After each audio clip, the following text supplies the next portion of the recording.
put them in a pre-position. So for example, in extension, let me have you raise your head and drop it down. So if I got on that spinous, so just like I did seated, right? If I bring them back in extension, any pain? And check the two facets as well, I've now done an Endfeel test in extension. See how it works?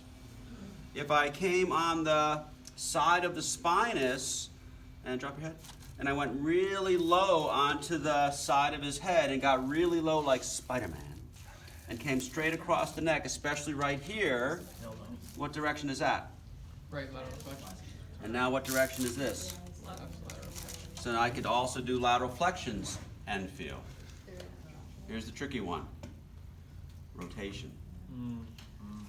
If I got on the spinous here and rotated the head there and sprung it,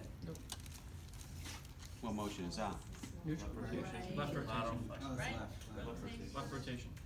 Between what bones? The top and bottom one. I was on T1. I contacted T1. So that would be C7, T1. And this is where the confusion starts. Because when I just did that, what global motion was he in? Right rotation. Right rotation. And what did I do with the spinous? Going with the left rotation.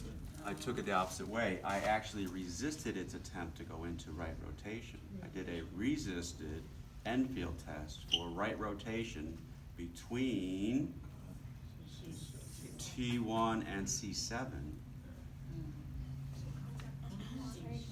It is very confusing. That's why we got 2 weeks to get ready for the test. On the other hand, you could say, well, but between T1 and T2, what was the relative motion? Right rotation. That was left rotation. So you have to understand the mechanics of what you're doing.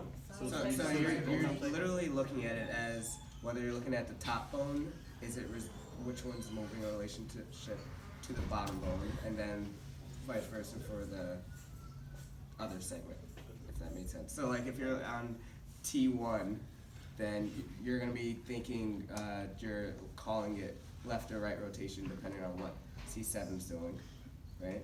Well, you start off with what's the global motion that you're creating, because that's the thing you do first. You create global motion. Okay. So in this case, we said we're making right rotation. So all the segments are trying to go into right rotation. But then I stop one of them by coming on the spinous and I make it go that way. So I stop right rotation. I'm resisting right rotation. Well, if I'm doing that, and because I'm moving the head from above downwards, and I'm first I do the head, then C1, C2, everything's sequentially moving. Eventually I get down here and I spring it the other way. Well, everything's gone to tension from top to bottom. So this is in more tension up here than it is down here. So chances are the tissues that are getting stressed and might be painful are going to be above my thumb. Now, could it be that the actual tissues are painful and inflamed below my thumb, inferior to? Well, sure. All you know is what you did. I did this and I sprung that way and it hurt. So I did a resisted Endfeel type of test. I could do a resisted adjustment that way, do exactly what I just did, and then add a thrust.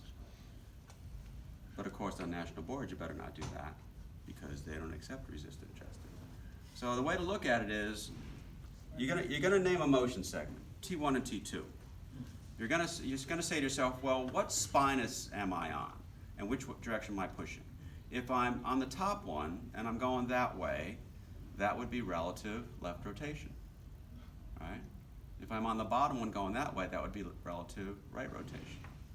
If I'm turning the head and everything's trying to go this way and I start pushing the spinous the other way, oh, I must be doing a resisted style, either Endfeel test or adjustment.